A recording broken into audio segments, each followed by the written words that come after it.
Hello students, welcome to you all on this physics classes. This is our YouTube channel Phi Chima classes. In this we are going to start our physics class 12 chapter first electrostatic. हम लोग electrostatic के chapter को यहाँ पर discuss करेंगे और board में जो सिलेबस है उस पर फोकस करते हुए कुछ एक्सीलेंट न्यूमेरिकल्स भी लगाएंगे। आज जिस इलेक्ट्रोस्टैटिक को हम लोग डिस्कस करने जा रहे हैं इसमें हम इलेक्ट्रिसिटी के यानी चार्ज के स्टैटिक करैक्टर की वजह से जितनी भी चीज़ें हैं उनको हम पढ़ेंगे। तो चार्ज के स्टैटिक होने की वजह से जो इलेक्ट्रिक फील्ड क्रिएट होती है और जो इलेक्ट्रिसिटी पोटेंशियल होता है या जो इलेक्ट्रिक एनर्जी होती है उसको हम आगे यहाँ पर जानने की कोशिश करेंगे। इलेक्ट्रोस्टैटिक चैप्टर में जो सिलेबस है हमारा उसको हमने इस तरह से डिफरेंट सेगमेंट्स में डिवाइड किया है। इलेक्ट्रोस्टैटिक का कुछ पार्ट आपका ये है जिसमें इलेक्ट्रिक चार्ज एंड फील्ड्स और इस तरह के आपके गॉस थ्योरम्स और electric dipole and dipole movements वगैरह हैं और साथ साथ कुछ उसमें कैपेसिटर से रिलेटेड भी चैप्टर हैं। ये पूरा सेगमेंट आपका इलेक्ट्रोस्टैटिक का है। इसमें हम आज सबसे पहले आपका जो इलेक्ट्रिक चार्ज एंड फील्ड है इसको डिस्कस करेंगे और इस इलेक्ट्रिक चार्ज एंड फील्ड में जितने भी अदर सेगमेंट्स हैं इन सारी चीज़ों को हम लोग यहाँ पर डिस्कस करेंगे।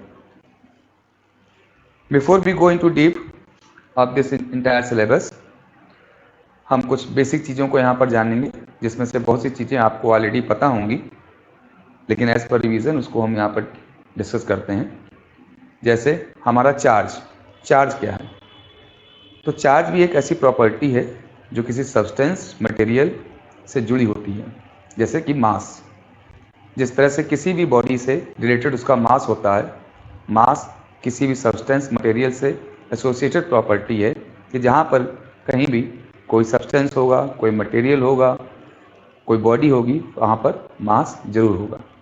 ये पॉसिबल ही नहीं है कि कहीं पर कोई सब्सटेंस हो, मटेरियल हो, वहाँ पर मास ना हो।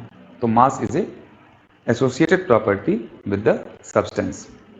इसी तरह चार्ज भी एसोसिएटेड प्रॉपर्टी है किसी सब्सटेंस के साथ में।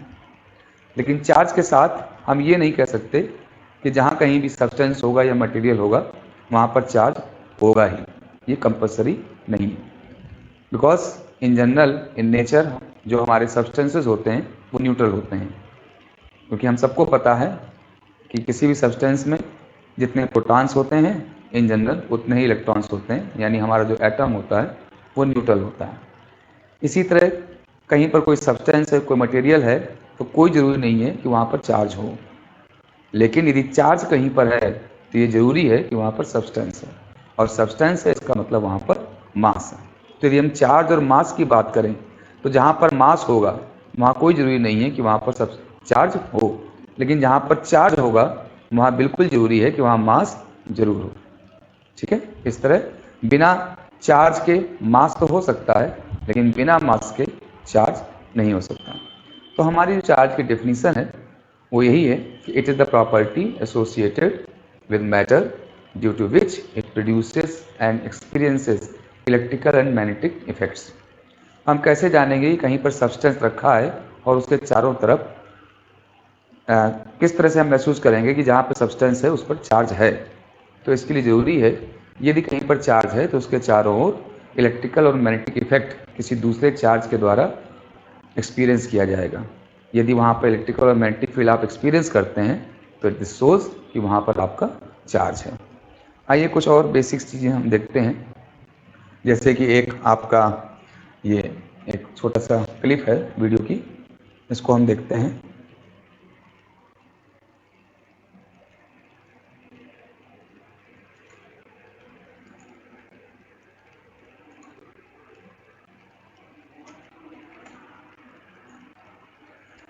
इस क्लिप में हम देख रहे हैं कि एक हमारा जो सब्सटेंस है वो मॉलिक्यूल से बना है और मॉलिक्यूल्स आपके एटम से बने हैं। एटम में न्यूक्लियस है और न्यूक्लियस के चारों ओर इलेक्ट्रॉन। बहुत बेसिक सी चीज़ है जो जूनियर लेवल पे हम पढ़ते हैं।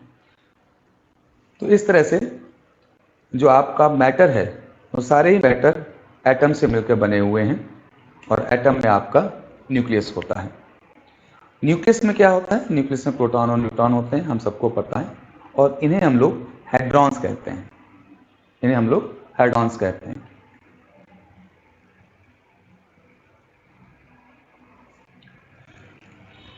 ये हेड्रॉन्स किससे मिलकर बने होते हैं? ये हेड्रॉन्स क्वार्क से मिलकर बने होते हैं। प्रोटॉन और न्यूट्रॉन किससे मिलकर बने हैं? प्रोटॉन और न्यूट्रॉन क्वार्क से मिलकर बने हुए हैं। क्वार्क प्रोटॉन और न्यूट्रॉन से भी छोटे एलिमेंट हैं, लेकिन इनको हम फंडामेंटल एलिमेंट नहीं कहते। वो इसलिए नहीं कहते क्योंकि ये जो क्वार्क्स हैं वो प्रोटॉन और न्यूट्रॉन के बाहर अवेलेबल नहीं है, इसीलिए इनको हम एलिमेंट्री पार्टिकल्स नहीं कहते हैं, इवन दो कि they are much smaller than proton and neutron. और किसी न्यूक्लियस में प्रोटॉन प्रोटॉन के बीच जो न्यूक्लियर फोर्स होता है वो फोर्स भी इन्हीं क्वार्क्स के बीच लगने वाले न्यूक्लियर फोर्स ग्लूऑन्स की वजह से होता है। तो एक तरह से क्वार्क्स आपके प्रोटॉन और न्यूट्रॉन से भी छोटे एलिमेंट्स पार्टिकल्स हो गए, जो कि जिनसे मिलकर आपका प्रोटॉन और न्यूट्रॉन बनता है। अब हम पाएंगे किसी सब्सटेंस पर चार्ज के लिए रिस्पॉन्सिबल कौन होता है।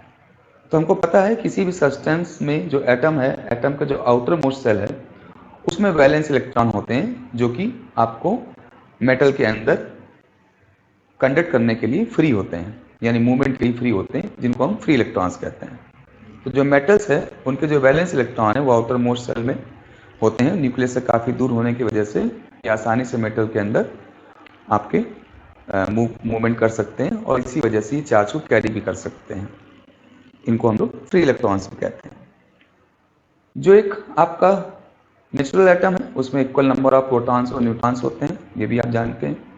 इस तरह से कोई भी एक सब्सटेंस है जिसमें इलेक्ट्रॉन और प्रोटॉन बराबर होते हैं उस पर कोई चार्ज नहीं होता।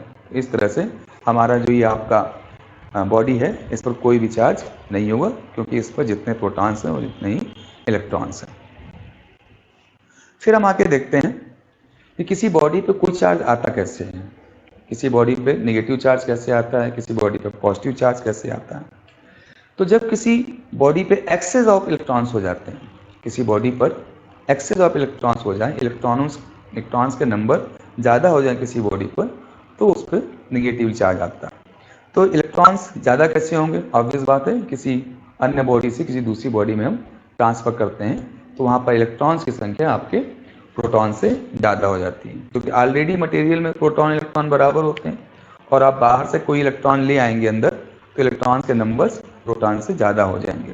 तो इस तरह से जो बॉडी होगी वो आपकी नेगेटिव चार्ज हो जाएगी। इसी तरह से कितना इसके ऊपर चार्ज आएगा, तो हमको पता है किसी एक इलेक्ट्रॉन पर जो चार्ज होता है वो 1.6 × 10⁻⁹ कूलम होता है। तो जितने भी इलेक्ट्रॉन जाएंगे हर इलेक्ट्रॉन अपने साथ में 1.6 × 10⁻⁹ कूलम का 19 कूलम का चार्ज लेके जाएगा। तो सपोज 10 इलेक्ट्रॉन गए तो आप 10 से मल्टीप्लाई कर देंगे, एक इलेक्ट्रॉन पे जो चार्ज की वैल्यू है 1.6 × 10⁻⁹। तो इस तरह से जितने नंबर ऑफ इलेक्ट्रॉन्स होंगे उतने नंबर ऑफ इलेक्ट्रॉन्स का आप इलेक्ट्रॉन के चार्ज को मल्टीप्लाई करके टोटल चार्ज निकाल सकते हैं। तो इलेक्ट्रॉन ज़्यादा हैं तो वहाँ पर नेगेटिव चार्ज हो जाएगा।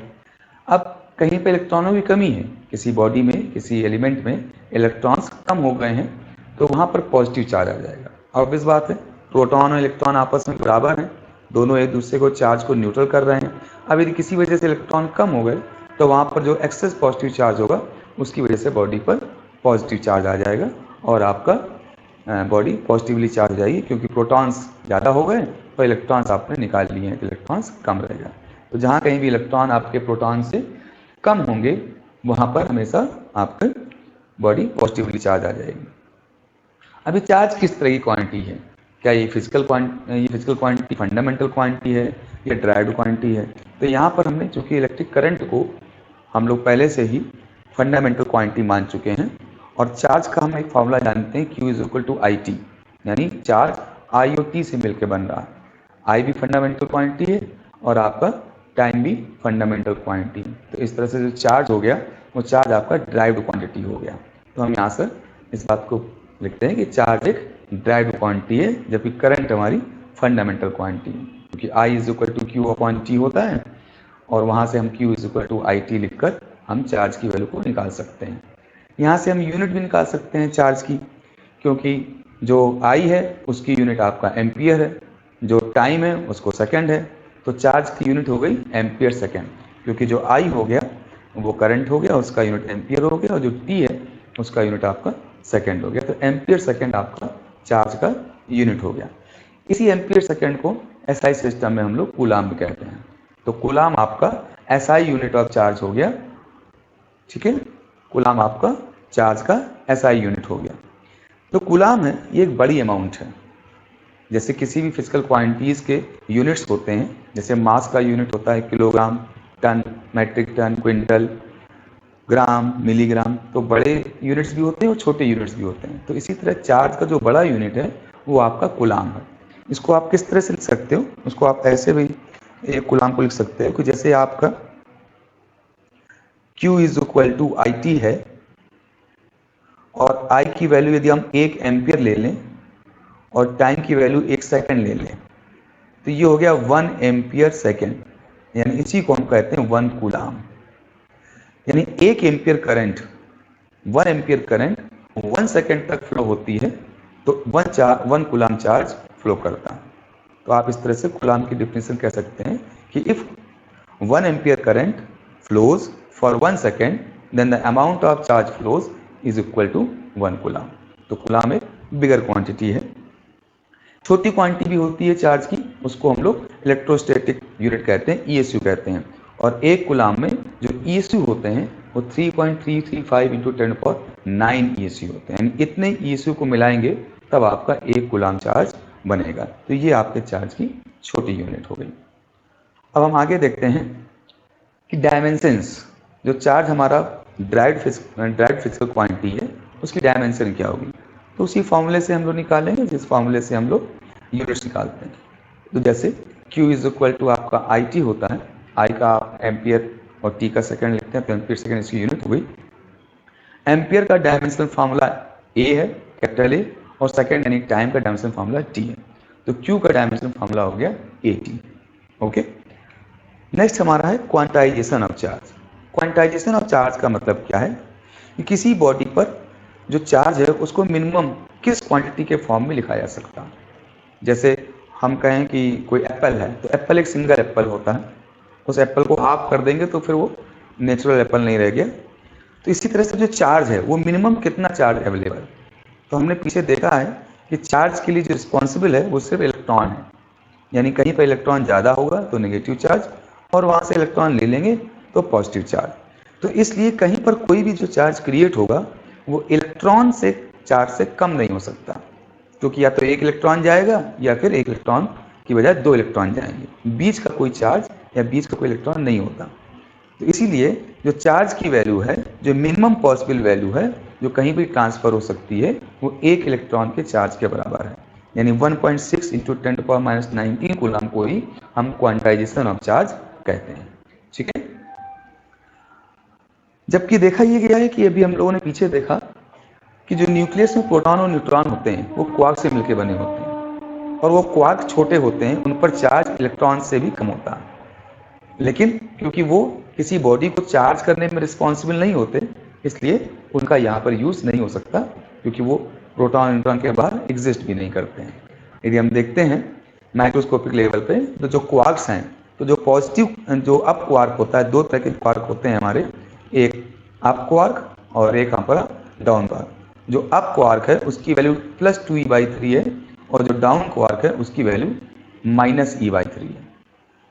तो अब यदि आपका प्रोटॉन होता है तो वो 2 अप क्वार्क और एक डाउन क्वार्क से मिलकर बनता है, 2 अप क्वार्क और एक डाउन क्वार्क। तो क्या हो जाएगा, देखिए वो इस तरह से कि यदि प्रोटॉन है तो ये 2 अप क्वार्क और एक डाउन क्वार्क से मिलकर बन रहा है।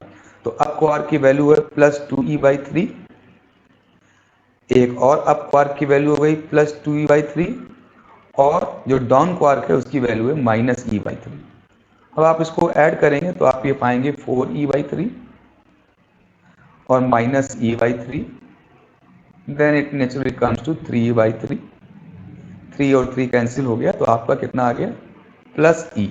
यानी आपके जो प्रोटॉन है उस प्रोटॉन पर जो चार्ज है वो 1 इलेक्ट्रॉन के बराबर का पॉजिटिव चार्ज है। इसी तरह से आप न्यूट्रॉन के बारे में भी देख सकते हैं।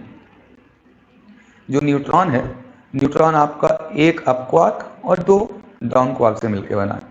अप क्वार्क की वैल्यू तो हो गई 2e/3, डाउन क्वार्क की वैल्यू हो गई -e/3, और एक दूसरा डाउन क्वार्क है उसकी वैल्यू भी -e/3 हो गई।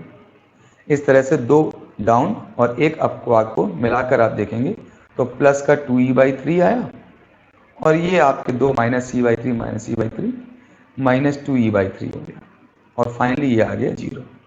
तो आप देख पाएंगे किस तरह से प्रोटॉन और न्यूट्रॉन में अप क्वार्क और डाउन क्वार्क मिलकर उन पर चार्जेस की वैल्यू को देते हैं। ठीक है, नेक्स्ट हम देखते हैं conservation of charge. Conservation of charge का क्या मतलब है? कंजर्वेशन ऑफ चार्ज का ठीक वैसे ही मतलब है जो हमारा कंजर्वेशन ऑफ एनर्जी का है। एनर्जी को क्रिएट भी नहीं कर सकते, डिस्ट्रॉय भी नहीं कर सकते। मास का कंजर्वेशन ऑफ मास भी आपने पढ़ा है, मास can not be created and can not be destroyed. वो कन्वर्ट किया सकता है मास से एनर्जी में, एनर्जी से मास में। ठीक है, इसी तरह से कंजर्वेशन ऑफ चार्ज भी है कि चार्ज को हम क्रिएट नहीं कर सकते और ना ही उसको डिस्ट्रॉय कर सकते। अभी तक जब भी हम कोई पॉजिटिव और नेगेटिव चार्ज की बात करते हैं तो वहाँ पर हम चार्जेस के ट्रांसफ़र की बात करते हैं कि किसी से एक इलेक्ट्रॉन निकलकर किसी दूसरी जगह पहुँच जाएगा। तो इस वजह से जहाँ पर इलेक्ट्रॉन की कमी हो गई तो हम वहाँ पर कहेंगे कि वहाँ पर पॉजिटिव चार्ज हो गया, लेकिन असली में कोई हमने चार्ज वहाँ क्रिएट नहीं किया है, सिर्फ चार्ज का इम्बैलेंस किया है। जितने वहाँ पर पॉजिटिव नेगेटिव चार्ज थे जो आपस में एक दूसरे को कैंसिल कर रहे थे, उनमें से किसी को हमने वहाँ से हटा दिया तो वो दोनों इम्बैलेंस हो गए, यानी किसी एक का इफेक्ट ज़्यादा हो गया और किसी एक का इफेक्ट कम हो गया। तो अल्टीमेटली जो आपकी बॉडी है या तो पॉजिटिव चार्ज हो गई या फिर नेगेटिव चार्ज। तो इसलिए electric charge can neither be created nor be destroyed, but it can be transferred from one part of the system to another part of the system, hence the net charge remains constant. जैसे हम कहते हैं पूरे universe का mass constant है, पूरे universe का mass energy में कन्वर्ट तो हो रहा है, एनर्जी मास में कन्वर्ट हो रही है, मास एनर्जी में कन्वर्ट हो रही है, लेकिन टोटल मास यूनिवर्स का कांस्टेंट है, टोटल एनर्जी कांस्टेंट है। ऐसे ही चार्ज भी पूरे यूनिवर्स का कांस्टेंट है, वो सिर्फ एक स्थान से दूसरे प्लेस पर आप ट्रांसफर कर सकते हैं। आगे हम देखते हैं कि चार्ज और किस तरह की क्वांटिटी है। क्वांटिटीज में हमने वेक्टर क्वांटिटी पढ़ी है, स्केलर क्वांटिटी पढ़ी है, टेंसर्स पढ़े हैं। फिलहाल हम वेक्टर और स्केलर्स की बात करेंगे। तो वेक्टर्स के बारे में हम जानते हैं कि कोई भी फिजिकल क्वांटिटी जिसमें डायरेक्शंस हों और जिनको ऐड या सब्ट्रैक्ट करने के लिए हमको वेक्टर लॉ ऑफ एडिशन का को यूज़ करना पड़ता है। ट्रायंगल मेथड या पैरेललोग्राम मेथड से ही हम जिनको ऐड कर सकते हैं या सब्ट्रैक्ट कर सकते हैं, वो क्वांटिटीज आपकी वेक्टर क्वांटिटीज होती हैं। लेकिन चार्जेस को हमको सम करने के लिए, ऐड करने के लिए किसी वेक्टर लॉ का यूज़ नहीं करना पड़ता और न ही इसमें कोई डायरेक्शन होती है, इसलिए इनको हम लोग स्केलर क्वांटिटी कहते हैं। हाँ, दो तरह के जरूर होते हैं, आपको पता है, पॉजिटिव और नेगेटिव, लेकिन ये स्केलर क्वांटिटी है और साथ साथ ड्राइव्ड क्वांटिटी भी है, फंडामेंटल क्वांटिटी नहीं कंसीडर किया। दूसरा जो चार्ज है हमारा वो ट्रांसफरेबल है, वो एक बॉडी से दूसरी बॉडी में ट्रांसफर होता है। अब उसके लिए एग्जाम्पल लेते हैं कि सपोज ये हमारी कोई चार्ज बॉडी है जिस पर हमारा पॉजिटिव चार्ज है और इसको एक दूसरी बॉडी जो अनचार्ज है जिस पर कोई चार्ज नहीं। अब इस पर कोई चार्ज नहीं, इसका मतलब क्या हो गया कि इसमें प्रोटॉन और इलेक्ट्रॉन्स बराबर हैं। ये पॉजिटिव चार्ज है, इसका मतलब क्या हो गया कि इसमें प्रोटॉन आपके जितने हैं उतने ही हैं, लेकिन यहाँ से इलेक्ट्रॉन निकाल लिए गए जिसकी वजह से ये पॉजिटिव चार्ज हो गया। अब इन दोनों बॉडीज़ को हम आपस में कनेक्ट कर देते हैं, कंडक्टिंग बॉडीज़ को, तो हम पाएंगे कि दूसरी बॉडी पर भी चार्ज आ जा रहा है। इस बॉडी से चार्ज निकलकर इसमें आ रहा है, लेकिन इलेक्ट्रॉन जो है इसमें आ रहे हैं। क्यों? क्योंकि उस तरफ इलेक्ट्रॉन प्रोटॉन जो आपका ये था, इधर प्रोटॉन और इलेक्ट्रॉन बराबर थे, इधर इलेक्ट्रॉन्स की कमी थी तो ये पॉजिटिव चार्ज था। तो यहाँ पर से इलेक्ट्रॉन्स निकलकर यहाँ पर पहुँच गए तो कुछ पॉजिटिव चार्ज यहाँ कम हो गया, लेकिन क्योंकि यहाँ से इलेक्ट्रॉन निकले तो यहाँ पर पॉजिटिव चार्ज आ गया। तो इस तरह से कंडक्शन मेथड में एक बॉडी से दूसरी बॉडी में चार्ज चला जाता है और सेम चार्ज आता है। ये वाली बॉडी आपकी पॉजिटिव की थी तो ये वाली बॉडी भी आपकी पॉजिटिव की हो गई। अब आप ये कहेंगे ये चार्ज ट्रांसफर कब तक होता रहता है? कई बार मन में विचार ऐसा आता है कि चार्ज तब तक ट्रांसफर होगा जब तक दोनों पर इक्वल चार्ज ना हो जाए, लेकिन ऐसा नहीं है। चार्ज का ट्रांसफर तब तक होता है जब तक कि दोनों पर पोटेंशियल इक्वल ना हो जाए। इसको हम आगे देखेंगे, आगे समझेंगे इस चीज़ को। तो इस तरह से हमने ये पाया कि चार्ज को ट्रांसफर कर सकते हैं एक बॉडी से दूसरी बॉडी पर कंडक्शन के मेथड से। अब यहाँ इंपॉर्टेंट बात यह कि पूरा का पूरा चार्ज ट्रांसफर नहीं हो सकता। जब भी एक बॉडी से दूसरी बॉडी को आप कनेक्ट करेंगे थ्रू द कंडक्टिंग वायर, तो आप पूरे पूरे चार्ज को ट्रांसफर नहीं कर सकते, यानी whole charge can not be transferred by conduction. ठीक है, तो ये बात आपको याद रखनी है कि जब कभी भी चार्ज बॉडी दूसरी अनचार्ज बॉडी से कनेक्ट की जाएगी तो टोटल चार्ज को आप कंडक्शन के मेथड से ट्रांसफर पूरा का पूरा नहीं कर सकते, हमेशा चार्ज डिस्ट्रीब्यूट हो जाएगा। ठीक है, और ये भी जरूरी नहीं है कि चार्ज इक्वली डिस्ट्रीब्यूट हो जाए, चार्ज हमेशा पोटेंशियल को इक्वल करने समय तक डिस्ट्रीब्यूट होता रहता है। अब यहाँ पर हमने देखा कि whole charge can not be transferred by conduction, यानी कंडक्शन से पूरे पूरे चार्ज को ट्रांसफर नहीं किया जा सकता। लेकिन क्या कोई ऐसा तरीका है जिससे हम किसी बॉडी के टोटल चार्ज को ट्रांसफर कर सकें? देखिए, यहाँ पर टोटल चार्ज का मतलब ये नहीं है कि सारे प्रोटॉन और न्यूट्रॉन को आप ट्रांसफर कर देंगे। टोटल चार्ज का मतलब ये है कि जैसे किसी बॉडी में 10 इलेक्ट्रॉन आपने उससे किसी वजह से निकाल लिए, तो वहाँ पर 10 का पॉजिटिव चार्ज आ गया। अब इस बॉडी को जब किसी दूसरी बॉडी से आप कनेक्ट करेंगे तो ऐसा नहीं होगा कि वहाँ से 10 इलेक्ट्रॉन पूरे के पूरे निकल कर आ जाएं और आपकी बॉडी को दोबारा से न्यूट्रल कर दें, यानी पूरा चार्ज वहाँ पर ट्रांसफर नहीं होगा। 5 इलेक्ट्रॉन आएंगे या 4 आएंगे, 3 आएंगे, 2 आएंगे, डिपेंड करेगा उनके पोटेंशियल्स के ऊपर, यानी कुछ चार्ज ट्रांसफर होगा, पूरा चार्ज ट्रांसफर कंडक्शन के मेथड से नहीं होगा। तो फिर क्या तरीका है किसी बॉडी के चार्ज को टोटल ट्रांसफर करने के लिए एक बॉडी से दूसरी बॉडी में? तो उसके लिए हम क्या करते हैं, एक ही तरीका है, वो ये है कि हम एक छोटी, जैसे सपोज ये हमारे पास एक बॉडी है जिस पर चार्ज है और इस पूरे चार्ज को ट्रांसफर करना, मतलब सपोज यहाँ पर 10 इलेक्ट्रॉन ही कमी है और हमको किसी दूसरी बॉडी से इसको कनेक्ट करना है जिससे इसको पूरे पूरे 10 इलेक्ट्रॉन मिल जाए और इसका चार्ज यहाँ से खत्म हो जाए और वो चार्ज कहीं और चला जाए। तो ऊपर वाले मेथड से तो पॉसिबल नहीं है। अब इसके लिए एक दूसरा तरीका है कि इस बॉडी के ऊपर एक दूसरी बॉडी, कंडक्टिंग बॉडी हम रखेंगे और उसको अंदर से कनेक्ट कर देंगे, तो जो अंदर का चार्ज होगा वो बाहर निकल के पूरे सरफेस पे फैल जाएगा और अंदर वाली बॉडी से टोटल चार्ज ट्रांसफर हो जाएगा। और इसी का यूज हम लोग वेन डी ग्राफ जनरेटर में भी करते हैं, जो हम लोग आगे देखेंगे।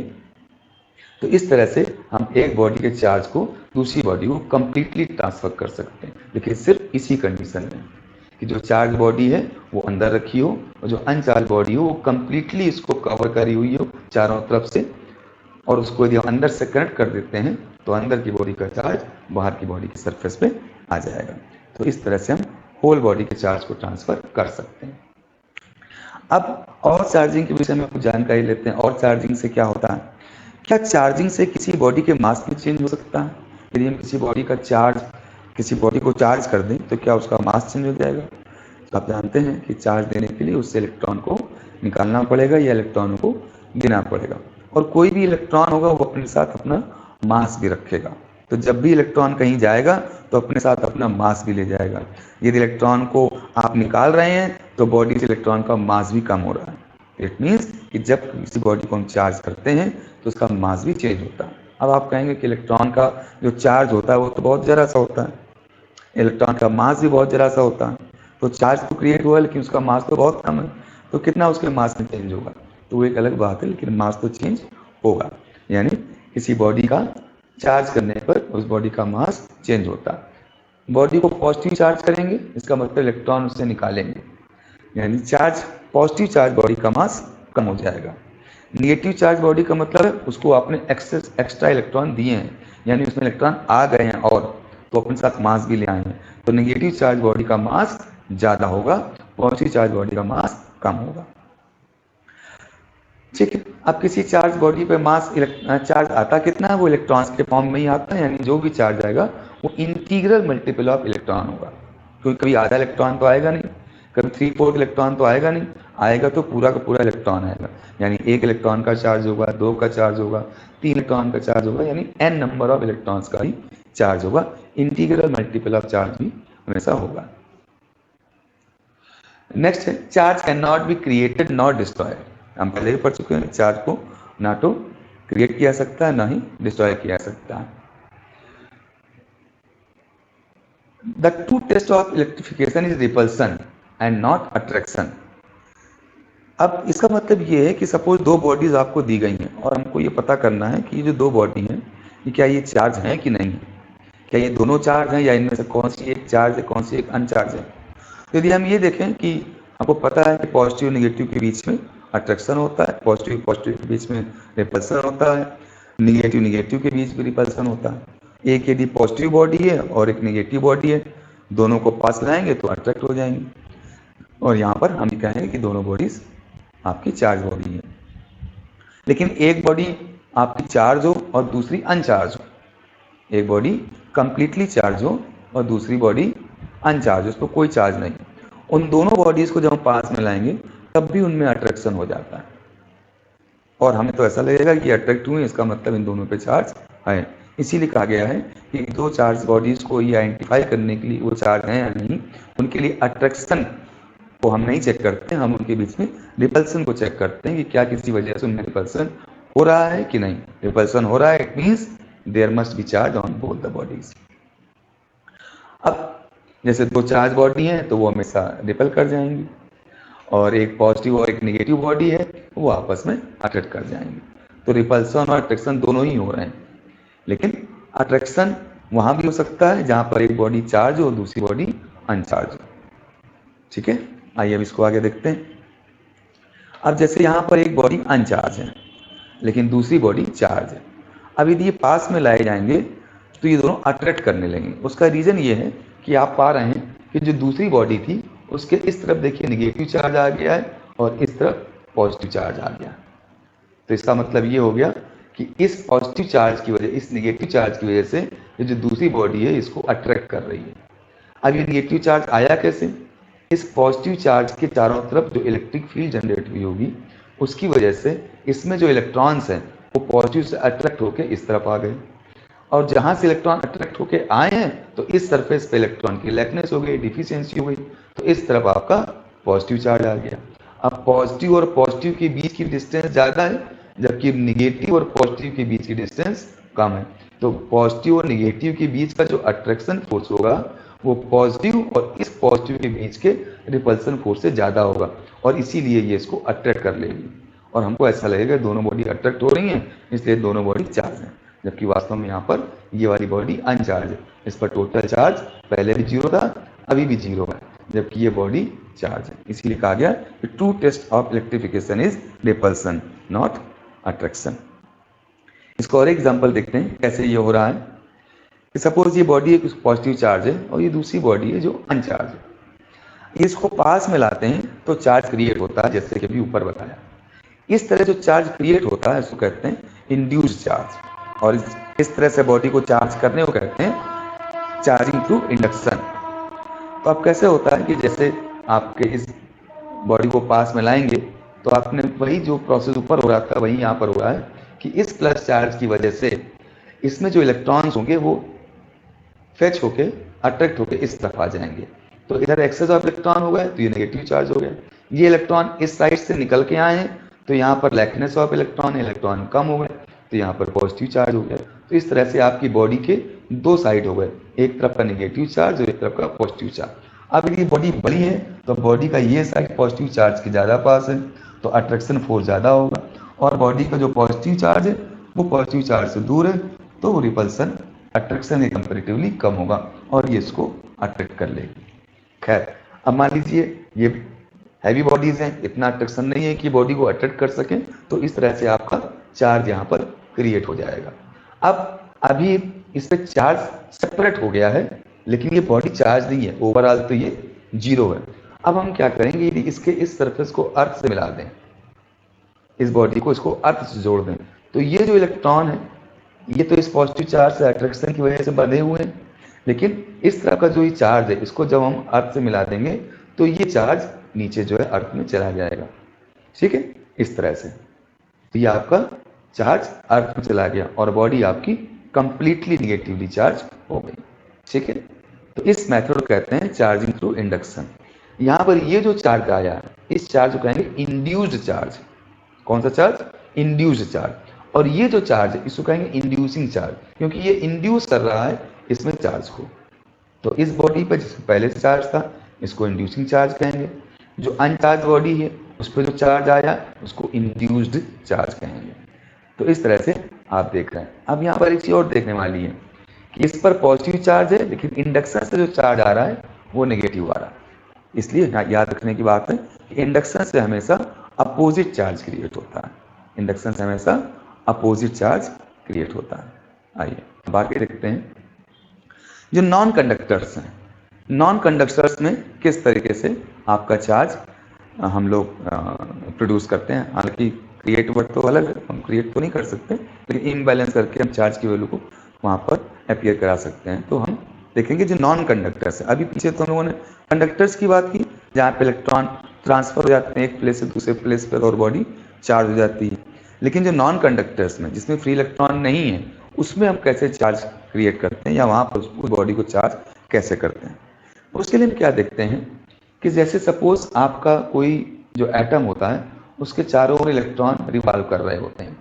अब ये जो इलेक्ट्रॉन रिवॉल्व कर रहे हैं और ये न्यूक्लियस का जो पॉजिटिव चार्ज है, क्योंकि इलेक्ट्रॉन सर्कुलर ऑर्बिट में रिवॉल्व कर रहे हैं, तो इन इलेक्ट्रॉनों का भी जो है कंसंट्रेटिक नेगेटिव सेंटर पॉइंट है वो भी सेंटर पे है और सेंटर पे ही पॉजिटिव चार्ज है। तो इस तरह से पॉजिटिव और नेगेटिव चार्ज एक दूसरे को इफेक्ट को कैंसिल कर दे रहे हैं और एटम आपका कंप्लीटली न्यूक्लियस आपका न्यूट्रल है। लेकिन जैसे ही कोई पॉजिटिव चार्ज लाते हैं आप, तो उस पॉजिटिव चार्ज से क्या होगा, उस पॉजिटिव चार्ज से क्या होगा कि जब वो पॉजिटिव चार्ज आएगा तो उस पॉजिटिव चार्ज के अट्रैक्शन की वजह से ये इलेक्ट्रॉन्स अपना सर्कुलर ऑर्बिट छोड़ करके एक ओवल शेप के ऑर्बिट में रिवोल्यूशन करना स्टार्ट कर देते हैं। तो उस वजह से जो इलेक्ट्रॉन का जो कंसंट्रेटिक सेंटर न्यूक्लियस में था वो यहाँ से शिफ्ट होके पॉजिटिव चार्ज की तरफ हो जाता है। इस तरह से जो एटम का अब दो सेंटर हो गए, एक तरफ तो पॉजिटिव चार्ज सेंटर हो गया न्यूक्लियस की वजह से, और क्योंकि इलेक्ट्रॉन ज़्यादातर टाइम इस तरह के ओवल शेप में बिता रहे हैं तो इनका जो इफेक्टिव नेगेटिव चार्ज है वो उस तरह से थोड़ा सा पॉजिटिव चार्ज से शिफ्ट होकर यहाँ कहीं आ जाता है इस पॉजिटिव चार्ज की तरफ। यानी एटम एक पोलराइज हो गया। एटम चार्ज तो नहीं हो गया क्योंकि अभी भी टोटल चार्ज पे 0 है, लेकिन एटम पोलराइज हो गया। जैसे पीछे कंडक्टर्स में एक तरफ से इलेक्ट्रॉन निकल के दूसरी तरफ आ जा रहे थे, तो पहले सर्किल में शेप में था इलेक्ट्रॉन, तो इलेक्ट्रॉन्स का इफेक्ट सेंट्रिक उनके न्यूक्लियस के सेंटर पे था, लेकिन अब ओवल शेप होने की वजह से इलेक्ट्रॉन का इफेक्ट यहाँ पर आ गया। तो हर एटम एक तरह से पोलराइज हो गया, एक तरफ का हिस्सा उसका पॉजिटिव चार्ज हो गया और एक तरफ का हिस्सा नेगेटिव चार्ज हो गया, यानी अब एटम में पोलैरिटी आ गई। इसी तरह से जो कोई हमारा नॉन कंडक्टर्स होते हैं उसमें जब हम पॉजिटिव चार्ज या कोई नेगेटिव चार्ज पास में लाते हैं तो उसके जितने भी एटम्स होते हैं वो सब पोलराइज हो जाते हैं। यदि ये हैवी इलेक्ट्रिक फील्ड है तो सब पोलराइज हो जाते हैं और इलेक्ट्रिक फील्ड या इसके अट्रैक्शन की वजह से अलाइन भी हो जाते हैं। और हम देख रहे हैं कि इस तरह से यहाँ पर इस तरफ नेगेटिव चार्ज क्रिएट हो गया और इस तरफ आपके पॉजिटिव चार्ज क्रिएट हो गया। साथ में आपके नॉन कंडक्टिंग मटेरियल्स के अंदर भी हर जगह पर हर पर यूनिट वॉल्यूम में आपका चार्ज क्रिएट रहता है।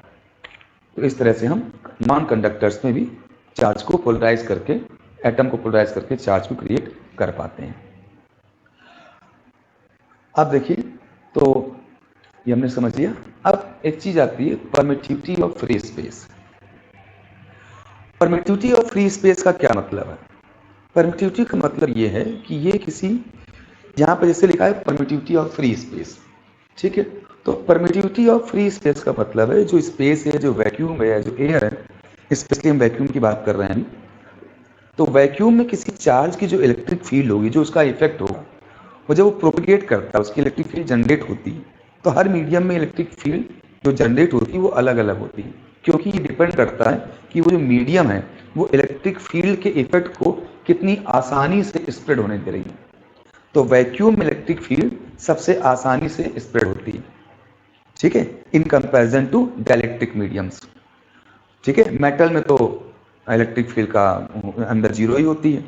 तो यहाँ पर क्या परमिटिविटी ऑफ फ्री स्पेस, इसका मतलब यह है कि कोई मीडियम या फ्री स्पेस अपने अंदर इलेक्ट्रिक फील्ड को प्रोपगेट होने में कितनी ऑब्स्टेकल्स क्रिएट करता है, कितनी रेजिस्टेंस प्रोवाइड करता है इलेक्ट्रिक फील्ड के प्रोपगेट होने में, ठीक है। नॉन कंडक्टर्स ज़्यादा ऑब्स्टेकल्स प्रोवाइड करते हैं, ज़्यादा रेजिस्ट करते हैं इन कंपेरेटिव टू वैक्यूम। तो उस वैल्यू को कि कितना वो अलाउ करता है इलेक्ट्रिक फील्ड को प्रोपेट करने में, या कितना उसमें ऑब्स्ट्रक्ट करता है, कितनी परेशानी डालता है, कितना रेजिस्ट करता है इलेक्ट्रिक फील्ड को प्रोपेगेट करने में, उसको हम कहते हैं परमिटिविटी ऑफ फ्री स्पेस, और इसको रिप्रेजेंट करते हैं एप्सिलॉन नॉट पर। So the permittivity of free space is a physical constant used in electromagnetism. It represents the capability of a vacuum to permit electric field. अब ये जो आपकी permittivity of free space है, ये vacuum के लिए, इसी तरह से अलग अलग सब्सटेंस के लिए भी होती है। डाइलेक्ट्रिक मीडियम्स यानी इंसुलेटर्स के लिए भी होती है, मेटल्स के लिए भी होती है। तो ये हर मीडियम में इलेक्ट्रिक फील्ड कितनी आसानी से प्रोपेगेट होती है, उस पर डिपेंड करता है कि उसकी एप्सिलॉन नॉट क्या होगी। तो यहाँ पर जो ये एप्सिलॉन नॉट की वैल्यू है वो एक्चुअली में लाइट से रिलेटेड है। वो क्यों? क्योंकि लाइट जो है इलेक्ट्रोमैग्नेटिक वेव्स हैं। तो ये एप्सिलॉन नॉट जो हो गया, ये परमिटिविटी ऑफ फ्री स्पेस हो गया इलेक्ट्रिसिटी यानी इलेक्ट्रिक फील्ड के प्रोपेगेट होने के लिए। इसी तरह से म्यू नॉट होता है परमिएबिलिटी, उसको हम आगे और डिटेल में पढ़ेंगे मैग्नेटिज्म में। जिस तरह से इलेक्ट्रिक फील्ड के प्रोपेगेट होने का जो कांस्टेंट है किसी मीडियम से रिलेटेड, वो एप्सिलॉन नॉट है। इसी तरह से मैग्नेटिक फील्ड के प्रोपेगेट होने के लिए जो इजीनेस प्रोवाइड करता है कोई सब्सटेंस, वो म्यू नॉट है। और ये म्यू नॉट और एप्सिलॉन नॉट, ये दोनों, एक इलेक्ट्रिसिटी का, इलेक्ट्रिक का, और एक मैग्नेटिक का, एप्सिलॉन नॉट और म्यू नॉट, ये दोनों मिलके इक्वल होते हैं 1 अपॉन लाइट की स्पीड का स्क्वायर, यानी mu epsilon naught is equal to 1 upon c square. तो इस तरह से जो आपका एप्सिलॉन नॉट है, ये स्पीड ऑफ लाइट से रिलेट करता है, क्योंकि लाइट इलेक्ट्रोमैग्नेटिज्म, इलेक्ट्रिसिटी भी है, मैग्नेटिज्म भी है। इस वजह से वहीं उसी इलेक्ट्रोमैग्नेटिक वेव के डेफिनेशन से और उसके डेरिवेशन से हम लोगों ने इस वैल्यू को निकाला है एनर्जी डेंसिटी से, जिसको हम लोग आगे देखेंगे भी। तो इस तरह से epsilon naught is equal to 1 upon mu naught c square होता है। जैसे मैंने आपको बताया अभी कि म्यू नॉट और एप्सिलॉन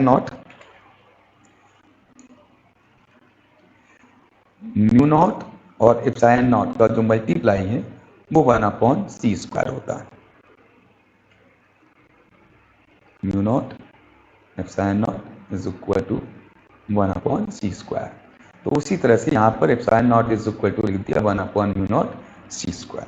ठीक है, इसकी वैल्यू क्या होती है? इसकी वैल्यू 8.86 भी कह सकते हैं, क्योंकि 542 है ना, 8.8542, तो इसको इधर राउंड ऑफ करेंगे तो इसको 8.86 भी कई बार हम लोग कह देते हैं। तो 8.8542 इंटू 10⁻⁻12 ये इसकी न्यूमेरिकल वैल्यू है फैरेड पर मीटर। अब ये फैरेड का वर्ड है, वो आप आगे समझेंगे, ये भी यूनिट है कैपेसिटेंस का। तो फिलहाल आप ये जान रखिए कि एप्सिलॉन नॉट की जो वैल्यू है 8.8542 इंटू 10⁻12, और इसको हम कूलाम स्क्वायर पर न्यूटन मीटर स्क्वायर भी कह सकते हैं। उसको हम आगे फॉर्मूले से निकालेंगे। तो यहाँ पर जो म्यू नॉट है वो क्या है? वो परमिएबिलिटी ऑफ फ्री स्पेस है। आपको बताया epsilon not electricity, electric field के प्रोपेगेट होने की रेजिस्टिविटी है जो किसी मीडियम के द्वारा मिलती है, और म्यू नॉट मैग्नेटिक फील्ड के प्रोपेगेट होने की जो इजीनेस है वो किसी मीडियम से मिलती है। ये दोनों ही चीजें इलेक्ट्रिक और मैग्नेटिक फील्ड के प्रोपेगेशन से रिलेटेड है। It is also connected to the energy stored with an electric field, यानी electric field intensity, electric field की वजह से जो एनर्जी क्रिएट होती है पर यूनिट वॉल्यूम, जिसको हम एनर्जी डेंसिटी कहते हैं, इसको भी हम लोग आगे आएंगे। यहाँ पर हम हल्का सा ब्रीफ कर रहे हैं इसको। तो एप्सिलॉन नॉट वहाँ पर भी यूज होता है कि किसी जगह पर जो एनर्जी डेंसिटी होती है वो half epsilon not E square के बराबर होती है। यहाँ ई इलेक्ट्रिक फील्ड है और एप्सिलॉन नॉट आपकी परमिटिविटी ऑफ फ्री स्पेस है।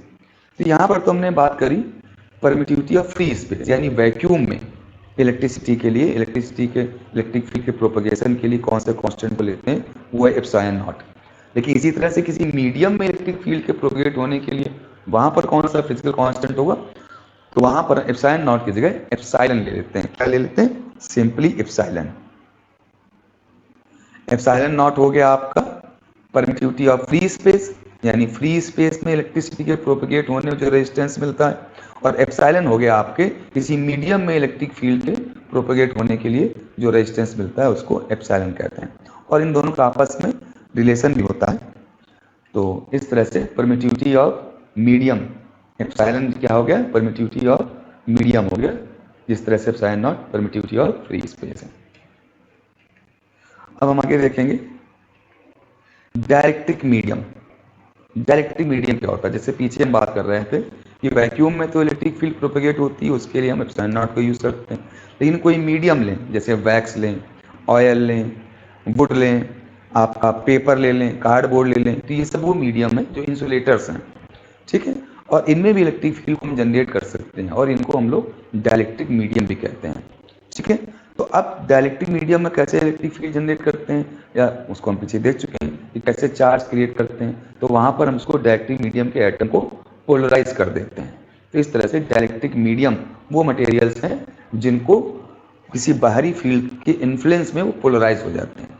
तो dielectrics are materials which can be polarised under the influence of an electric field and within them an electrostatic field can exist. मतलब कि dielectric medium वो medium है जिसमें बाहर की इलेक्ट्रिक फील्ड की वजह से उसके एटम पोलराइज हो जाते हैं और उसमें चार्ज क्रिएट हो जाता है और उसके अंदर एक इलेक्ट्रिक फील्ड जनरेट हो जाती है। तो ऐसे मीडियम्स को हम लोग डाइलेक्ट्रिक मीडियम कहते हैं। जनरली जो इंसुलेटर्स होते हैं उन्हीं को हम लोग डाइलेक्ट्रिक मीडियम कहते हैं।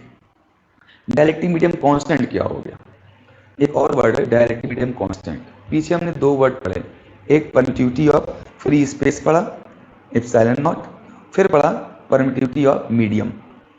ये इलेक्ट्रिक फील्ड के वैक्यूम में प्रोपगेट होने में जो रेजिस्टेंस प्रोवाइड की वैक्यूम ने उसको कहते हैं, और ये किसी सब्सटेंस में यानी डायरेक्ट्रिक मीडियम में इलेक्ट्रिक फील्ड के प्रोपगेट होने में जो रेजिस्टेंस प्रोवाइड किया है मीडियम के द्वारा उसको परमिटिविटी ऑफ मीडियम कहते हैं। और इनके रेशियो को एप्सिलॉन अपॉन एप्सिलॉन नॉट के रेशियो को हम कहते हैं डाइलेक्ट्रिक कांस्टेंट। यानी किसी मीडियम का डाइलेक्ट्रिक कांस्टेंट 2 है, सपोज हम कहें कि कोई एक डाइलेक्ट्रिक मीडियम है उसका जो डाइलेक्ट्रिक मीडियम कांस्टेंट के है वो 2 है। इसका मतलब ये हो गया कि ये जो मीडियम है वो वैक्यूम के कंपैरेटिवली इलेक्ट्रिक फील्ड को प्रोपगेट करने में 2 टाइम्स रेसिस्टिविटी प्रोवाइड कर रहा है। यानी इसमें electric field vacuum comparatively propagate करना 2 टाइम्स मोर डिफिकल्ट है। इस तरह से आप इसको समझ सकते हैं। तो इसको हम डाइलेक्ट्रिक कांस्टेंट के कहते हैं। It is expressed the ratio of dielectric permittivity of material to the dielectric permittivity of vacuum और dry air। वैक्यूम और ड्राई एयर को ऑलमोस्ट सेम माना गया है। तो इस तरह से के हो गया आपका एप्सिलॉन अपॉन एप्सिलॉन नॉट। तो ऑब्वियस बात है जितना ज़्यादा के होगा इसका मतलब उसमें इलेक्ट्रिक फील्ड को प्रोड्यूस करना उतना ही ज़्यादा डिफिकल्ट होगा। Dielectric medium constant is minimum for air और वैक्यूम, क्योंकि एयर में इलेक्ट्रिक फील्ड को जनरेट करना और वैक्यूम में इलेक्ट्रिक फील्ड को जनरेट करना ऑलमोस्ट एक जैसा होता है। इसीलिए इन दोनों का जो कांस्टेंट की वैल्यू है वो एक आती है, क्योंकि जितना मीडियम का एप्सिलॉन होगा उतना ही आपके वैक्यूम का होगा। यानी दोनों आपस में इक्वल होते हैं, इसलिए के की वैल्यू यहाँ पर 1 आ जाती है। इसके लिए आपके एयर या वैक्यूम के लिए, तो एयर या वैक्यूम के लिए एप्सिलॉन और एप्सिलॉन नॉट ऑलमोस्ट एक ही होता है। तो जहाँ कहीं भी हमें epsilon not direct permittivity of free space रखना होगा तो यदि एयर होगा या फिर वैक्यूम होगा, दोनों के लिए हम एप्सिलॉन नॉट की वैल्यू ही रखेंगे। कितनी? 8.86 × 10⁻12 न्यूटन मीटर स्क्वायर पर कूलम स्क्वायर, ये हो जाएगा कूलम स्क्वायर पर न्यूटन मीटर स्क्वायर। अभी आगे हम लोग देख लेंगे कैसे आता है। Direct medium constant is maximum for metal. Metal के अंदर तो आप इलेक्ट्रिक फील्ड जनरेट कर ही नहीं सकते, क्योंकि उसमें सारा चार्ज सरफेस पर रहता है। वो इस तरह से आ जाता है कि नेट इलेक्ट्रिक फील्ड हमेशा मेटल के अंदर 0 होती है, और इसीलिए डायरेक्ट्रिक कांस्टेंट फॉर मेटल हमने 0 माना है। डायरेक्ट्रिक medium constant for water at 20 degree centigrade पर आपका 80 होता है। यानी वैक्यूम या एयर के कंपैरेटिवली किसी वाटर में इलेक्ट्रिक फील्ड को जनरेट करना 80 टाइम्स मोर डिफिकल्ट होता है। तो इसीलिए के की वैल्यू यहाँ पर 80 है। यानी 80 का मतलब हो गया कि this is equal to epsilon of water upon epsilon of free space. तो यदि आप परमिटिविटी ऑफ एप्सिलॉन नॉट निकालना चाहते हैं, आप एप्सिलॉन डब्ल्यू निकालना चाहते हैं, वाटर की परमिटिविटी निकालना चाहते हैं, तो वो हो जाएगी 80.1 इंटू एप्सिलॉन नॉट। और एप्सिलॉन नॉट की वैल्यू आपको पता है 8.86 इंटू 10⁻⁻12। इसको मल्टीप्लाई कर देंगे आप, तो यहाँ से आपकी वाटर की परमिटिविटी निकल आएगी। ठीक है, तो फिलहाल आपको कोई याद रखने की जरूरत नहीं है, आप के याद रख लीजिए कि 80.1 होता है। अच्छा, इसी तरह से ग्लास एक और सब्सटेंस लिया, ग्लास, ये भी डायलेक्ट्रिक, जब हम बताया ना जो इंसुलेटर्स हैं वो सभी आपको डायलेक्ट्रिक मीडियम के फॉर्म में ले सकते हैं। तो dielectric medium of glass 20 degree Celsius पर जो ग्लास होता है उसका जो परमिटिविटी होती है, जो डायलेक्ट्रिक कांस्टेंट है वो 5 से 6 के बीच में होता है। मतलब कि ग्लास के अंदर इलेक्ट्रिक फील्ड आप जनरेट कर सकते हैं वो एयर या vacuum comparatively 5 times more difficult होता है। तो इस तरह से हमने यहाँ पर चीज़ों को देखा। अब ये हम देख चुके हैं कि कोई आपकी इंसुलेटिंग बॉडी है, नॉन कंडक्टिंग बॉडी है, डायलेक्ट्रिक मीडियम है, इसके पास यदि चार्ज लाते हैं तो एटम इस तरह से पोलराइज हो जाते हैं और बॉडी पे ओवरऑल चार्ज क्रिएट आपको दिखाई देता है। तो ये जो इंड्यूस्ड चार्ज हो रहा है, जो चार्ज इंड्यूस्ड हो रहा है, इसकी वैल्यू कितनी होगी? कंडक्टर्स जो होते हैं उनमें तो इक्वल वैल्यू होती है। इंडक्शन में देखिए दो तरह से चार्जिंग करते हैं, एक कंडक्शन से जिसमें दो बॉडीज को आपस में जोड़ देते हैं, तो उसमें क्या होता है, एक तरफ से चार्ज निकल के दूसरी तरफ जाता है और तब तक जाता रहता है जब तक कि दोनों की पोटेंशियल इक्वल ना हो जाए। यहाँ चार्ज का इक्वल होना जरूरी नहीं है, यानी पूरा चार्ज ट्रांसफर नहीं रहता, कुछ चार्ज इधर रहता है कुछ चार्ज इधर, लेकिन एक ही तरह का चार्ज जाता है। ये बॉडी पॉजिटिव है और दूसरी बॉडी को जोड़ा है तो उस पर भी पॉजिटिव ही चार्ज चला जाएगा। ये इक्वल भी हो सकता है और नहीं भी हो सकता है, डिपेंड करता है पोटेंशियल पे उनके। अब ये क्या है, induction charge, induce charge. Induce charge में क्या होता है कि इलेक्ट्रॉन कंडक्टर मटेरियल है, कंडक्टर मटेरियल को जब इंड्यूस करते हैं तो ऑलमोस्ट इक्वल चार्ज आ जाता है अट्रैक्शन की वजह से। उसमें इलेक्ट्रॉन एक बॉडी में एक तरफ से निकल के दूसरी तरफ आ जाते हैं और जब आप उसको अर्थ करते हैं तो जो एक्सेस चार्ज होता है वो नीचे चला जाता है, अपोजिट चार्ज होता है और बॉडी आपकी अपोजिटिवली चार्ज हो जाती है। लेकिन यदि आप डायरेक्टिंग मीडियम है तो यहाँ पर एटम इलेक्ट्रॉन तो होते नहीं जो एक प्लेस से दूसरी प्लेस पे जाए, तो यहाँ पर तो एटम पोलराइज हो रहा है, तो यहाँ पर चार्ज की वैल्यू उतनी नहीं होती है जितनी कि कंडक्शन में इंडक्शन की वजह से हो जाती है। तो यहाँ पर जो चार्ज होता है इंड्यूस चार्ज, ये जो इंड्यूस चार्ज है, तो इंड्यूस चार्ज हमेशा इस वाले चार्ज से कम होगा और कंडक्टर्स में इक्वल हो जाएगा। जो दो बॉल हम लोगों ने ली थी कि इस तरह से एक बॉल है और एक दूसरी बॉल है, इस पर पॉजिटिव चार्ज है और जब इसको पास में लाते हैं तो इधर नेगेटिव चार्ज आ जाता है, इधर पॉजिटिव चार्ज आ जाता है और उसको अर्थ कर देते हैं तो ये वाला चार्ज आपको गायब हो जाता है और फाइनली जितना पॉजिटिव चार्ज यहाँ हो जाता है उतना ही नेगेटिव चार्ज यहाँ हो जाता है। यानी यहाँ पे यदि Q है तो यहाँ पर भी Q हो जाता है लेकिन माइनस का, यानी इक्वल चार्ज क्रिएट हो जाता है। किसके लिए? मेटल्स के लिए। लेकिन जब हम बात करते हैं आपके इसके लिए आपका नॉन कंडक्टर्स के लिए, तो वहां पर यदि ये Q होगा तो ये Q नहीं होगा, Q डैश होगा, हाँ होगा जरूर अपोजिट का, ठीक है। इस Q डैश की वैल्यू इस Q से कम होगी। तो इसके लिए फॉर्मूला भी हम जनरेट कर लेते हैं, इसको हम आगे डिराइव भी करेंगे कि जो इंड्यूस चार्ज होगा Q डैश वो इक्वल होता है minus Q 1 minus 1 upon K के। यहाँ पर आपको आप देख रहे हैं ये K क्या है, ये डायरेक्टिंग मीडियम कांस्टेंट है। अब यदि यहाँ मेटल होता, यदि सपोज ये मेटल होता तो मेटल के लिए K कितना होता है? इन्फिनिटी। तो जब K इन्फिनिटी हो गया तो Q dash is equal to minus Q 1 minus 1 upon infinity. तो ये आपका कितना आ गया? Q dash is equal to minus Q 1 minus 0 यानी माइनस Q। तो आप पा रहे हैं कि जब दो मेटल्स होते हैं, यदि ये मेटल है और ये भी मेटल है, तो इन दोनों पे चार्ज की जो वैल्यू होगी वो इक्वल होगी, बस जो इंड्यूस होगा चार्ज वो अपोजिट होगा, ठीक है। लेकिन यदि ये मेटल नहीं है, कोई मीडियम है, तो मीडियम में आप K की वैल्यू नोट करेंगे।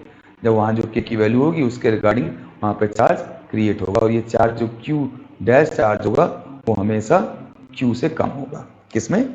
जब आप इंडक्शन के थ्रू डाइलेक्ट्रिक मीडियम को चार्ज करेंगे, ठीक है। अब एक चीज और देखते हैं, एक्सरे। आपने वर्ड सुना होगा, एक्सरे भी हम लोग आगे पढ़ेंगे, चैप्टर है पूरा एक्सरे का। तो एक्सरेज जनरली तो हम लोग जानते हैं जिस पर हम लोग एक्सरे करते हैं, वो जो एक्सरेज है या लाइट रे सपोज थोड़ी देर के लिए मान लेते हैं, जब किसी सरफेस पे पड़ती है तो उस लाइट रे की इंटेंसिटी की वजह से कुछ ऐसे सरफेसेस होते हैं कि जब लाइट रेज पड़ती हैं तो उस सरफेस के जो एटम्स हैं उसके जो इलेक्ट्रॉन्स है उस एनर्जी को एब्जॉर्ब करके इलेक्ट्रॉन एटम से बाहर निकल आते हैं, यानी सरफेस या बॉडी से बाहर निकल आते हैं। तो एक्सरेज में तो लाइट रे की कंपेरेटिवली ज़्यादा एनर्जी होती है, तो जब भी किसी बॉडी सरफेस में, मेटल बॉडी पे स्पेशली यदि हम एक्सरे डालते हैं तो एक्सरे की एनर्जी को उस एटम के इलेक्ट्रॉन जो आउटर मोस्ट सेल के होते हैं वो एब्जॉर्ब कर लेते हैं और उस एनर्जी से वो एटम से बाहर या सरफेस से बाहर निकल आते हैं, और इसको हम कहते हैं फोटो इलेक्ट्रिक इफेक्ट, ठीक है। और इसलिए कई बार ये भी क्वेश्चन पूछा जाता है, क्या किसी मेटल पे एक्सरे डालने से उसके मास में कोई चेंज हो जाएगा? तो यस, चेंज हो जाएगा, बहुत इनसिग्निफिकेंट होगा, लेकिन क्यों? क्योंकि इसके इलेक्ट्रॉन जब एक्सरे डालेंगे तो इलेक्ट्रॉन उससे बाहर निकल आएंगे, जब इलेक्ट्रॉन बाहर आएंगे तो चार्ज के साथ साथ अपना मास भी बाहर लेके आएंगे, तो बॉडी चार्ज भी हो जाएगी, साथ साथ उसका मास कम हो जाएगा। वो बात अलग कि वो मास जो कम होगा वो नेग्लिजिबल होगा। नेक्स्ट है charge resides on the conductor surface only. जो चार्ज होता है वो किसी बॉडी के सरफेस पे रहता है, मेटल, यानी कंडक्टर सरफेस है, कोई मेटेलिक बॉडी है, जिसको आप कोई चार्ज दे रहे हैं तो वो चार्ज मेटल के अंदर न रह के वो स्प्रेड होकर मेटल के हमेशा सरफेस पे आ जाता है। जैसे ये चार्ज दिया तो ये चार्ज हमेशा, आप कितना भी चार्ज आप दोगे वो सारा का सारा चार्ज मेटल के सरफेस पे आ जाएगा हमेशा। ठीक है, वो क्यों आ जाएगा उसको आप नॉर्मल तरीके से समझ सकते हैं कि जो कंडक्टिंग मटेरियल है उसमें जो चार्ज होता है वो इलेक्ट्रॉन की वजह से होता है। अब या तो आप एक्सेस ऑफ इलेक्ट्रॉन देंगे, जब एक्सेस ऑफ इलेक्ट्रॉन देंगे नेगेटिव चार्ज करने के लिए तो इलेक्ट्रॉन एक दूसरे को रिपेल करेंगे, और रिपेल करके जितना दूर जा सकते होंगे एक दूसरे से, और वो उतना दूर कहाँ जाएंगे, मेटल से बाहर तो निकल नहीं जाएंगे, तो कहाँ पर आ जाएंगे, मेटल के सरफेस पे आ जाएंगे। तो कितना भी आप चार्ज देंगे वो सब एक दूसरे को रिपेल करते करते कहाँ पर आ जाएंगे, मेटल के सरफेस पे आ जाएंगे। तो इसलिए कभी भी किसी भी कंडक्टर को जब हम चार्ज देते हैं तो वो चार्ज हमेशा उसके सरफेस पे आ जाता है। एक रीजन तो बेसिक ही हो गया। दूसरा रीजन ये हो गया, चार्ज इस वजह से भी बाहर आ जाता है क्योंकि मेटल के अंदर इलेक्ट्रिक फील्ड इंटेंसिटी नहीं रह सकती। तो चार्ज का डिस्ट्रीब्यूशन इस तरह से होता है कि सारा चार्ज एक दूसरे की इलेक्ट्रिक फील्ड को कैंसिल कर सके, जिससे कि अंदर नेट इलेक्ट्रिक फील्ड जीरो हो जाए। यदि अंदर कोई चार्ज रहेगा तो अंदर तो इलेक्ट्रिक फील्ड रहेगी, इलेक्ट्रिक फील्ड रहेगी तो इलेक्ट्रॉन मूव करेगा, जब इलेक्ट्रॉन मूव करेगा तो फिर से वो सरफेस पे आ जाएगा, तो अंदर से इलेक्ट्रिक फील्ड फिर से जीरो हो जाएगी। तो इस वजह से कभी भी किसी कंडक्टर के अंदर इलेक्ट्रिक फील्ड नहीं होती और ना ही अंदर चार्ज होता है, चार्ज हमेशा कंडक्टर के बाहर हो रहा है। तो ये हमने यहाँ पर लिख लिया इस बात को। ठीक है, तो कुछ और चीजें देख लेते हैं इसी में। जैसे दो तरह के हम कंडक्टर लें, एक सॉलिड लें, एक सॉलिड जो अंदर से भी सॉलिड हो, और एक हॉलो जो अंदर से हॉलो हो।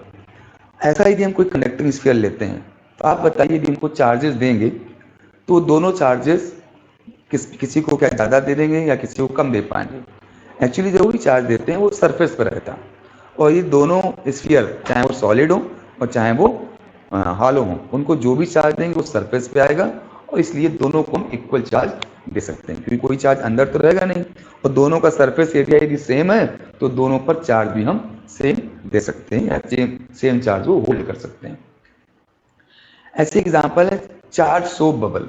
जो सोप बबल होते हैं, जो आप कभी बबल्स देखते हैं सोप सोल्यूशन के, तो यदि वो चार्ज हो तो चार्ज होने से क्या होगा। अब देखिए उन सोप बबल्स के ऊपर यदि चार्ज आएगा तो चार्ज एक दूसरे को रिपेल करेंगे, एक दूसरे से दूर जाना चाहेंगे। जब वो एक दूसरे से दूर जाना चाहेंगे तो अल्टीमेटली तो सोप मॉलिक्यूल्स के ऊपर ही वो चार्ज है, तो वो मॉलिक्यूल्स भी एक दूसरे के दूर जाएंगे, और तब तक दूर जाएंगे जब तक कि सोप बबल का जो सरफेस टेंशन है उनके इलेक्ट्रिक फोर्स को बैलेंस न कर सके। इस वजह से जो चार्ज सोप बबल होते हैं वो एक्सपेंड कर जाते हैं। उसको एक थोड़ा सा हम यहाँ पे देख भी सकते हैं कि ये सरफेस पे चार्ज दिया हुआ है, और इस चार्ज की वजह से आपका सोप बबल भी एक्सपेंड कर गया। चाहे वो चार्ज आप पॉजिटिव दीजिए चाहे नेगेटिव दीजिए, कैसा भी चार्ज दीजिए, यदि सोप बबल पे आप चार्ज देते हैं तो एक्सपेंड कर जाएगा। नेक्स्ट है surface charge density is maximum where radius of curvature is minimum. इसको मैथमेटिकली करते हैं, लेकिन यहाँ पर हम थ्योरेटिकली इस चीज़ को देख रहे हैं कि जैसे ये आपकी एक बॉडी है, ये इसको आप चार्ज देते हो तो ये कंडक्टिंग बॉडी है, तो ये चार्ज क्या होगा, ये चार्ज एक दूसरे से रिपेल हो जाएगा। लेकिन जब ये रिपेल होगा तो सबसे ज़्यादा जो चार्ज इकट्ठा होगा वो इकट्ठा होगा इसकी एजेस पे। अब आप पूछेंगे एजेस पे क्यों इकट्ठा होगा, ये तो एक दूसरे से एक दूसरे को पुश करते हैं, एक दूसरे से दूर जाना चाहते हैं, तो फिर एजेस पे जाके क्यों इकट्ठा हो जाएंगे, उसका एक रीजन है, उसको आप देखेंगे यहाँ पर। ये देखिए, ये जो दूसरा फिगर आपने देखा है यहाँ देखा है, ये देखिए इसमें क्या, ये आपका एक शार्प एजेस है। इस शार्प एजेस में ये आप पा रहे हैं जो यहाँ पे चार्ज होगा, ये चार्ज एक दूसरे को रिपेल कर रहा है, लेकिन रिपेल करने में जो उनका फोर्स लगा है वो एक दूसरे के अपोजिट लगा है। अब अपोजिट लगने की वजह से हवा में तो चले नहीं जाएंगे, वो रहेंगे सरफेस पे ही।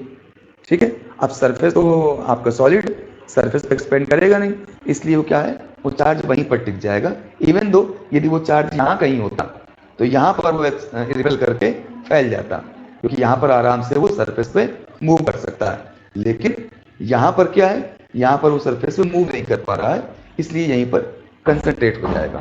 तो यहाँ पर चार्ज की डेंसिटी ज़्यादा हो जाएगी, क्योंकि पर यूनिट वॉल्यूम यहाँ पर चार्ज यहाँ कंपेरेटिवली ज़्यादा हो जाएगा, इसलिए एजेस पर हमेशा चार्ज ज़्यादा होता है। और उसी वजह से बहुत जब ज़्यादा चार्ज रहता है तो चार्ज डेंसिटी और इलेक्ट्रिक फील्ड इतनी ज़्यादा हो जाती है कि वो एयर में डिस्चार्ज कर जाता है या लाइटनिंग के फॉर्म में लीक कर जाता है। अब हम बात करते हैं किसी इंसुलेटर्स को जब हम चार्ज देते हैं, डाइलेक्ट्रिक मीडियम्स को जब चार्ज देते हैं तो वो चार्ज कैसा रहता है। तो हम लोग पहले भी देख चुके हैं कि डाइलेक्ट्रिक मीडियम्स में फ्री इलेक्ट्रॉन्स तो होते नहीं हैं जो एक प्लेस से दूसरे प्लेस की ओर जाएं। वहाँ पर तो एटम्स होते हैं और एटम्स पोलराइज केवल हो जाते हैं। यानी आपका जो डाइलेक्ट्रिक मीडियम है उसके हर वॉल्यूम में कुछ ना कुछ चार्ज क्रिएट हो जाता है। ठीक है, तो इसलिए डाइलेक्ट्रिक मीडियम्स में जो चार्ज क्रिएट होता है वो अपनी जगह ही रहता है, वो कहीं मूव नहीं करता, क्योंकि वो किसी इलेक्ट्रॉन की वजह से नहीं होता, एटम्स की पोलैरिटी की वजह से होता है। और इस तरह से जो आपका नॉन कंडक्टिंग मटेरियल है, जो डाइलेक्ट्रिक मीडियम है, उन पर जो चार्ज क्रिएट होता है वो थ्रू आउट द वॉल्यूम अंदर बना रहता है। ठीक है, तो आज के लिए इतना ही। नेक्स्ट डे पर इसी टॉपिक को और आगे एक्सटेंड करेंगे और आगे पढ़ेंगे। तब तक के लिए गुड बाय। आप सभी का स्वास्थ्य अच्छा रहे, कोरोना के दौरान अपना ध्यान दीजिए। नेक्स्ट क्लास में मिलते हैं, तब तक के लिए हैव अ नाइस डे।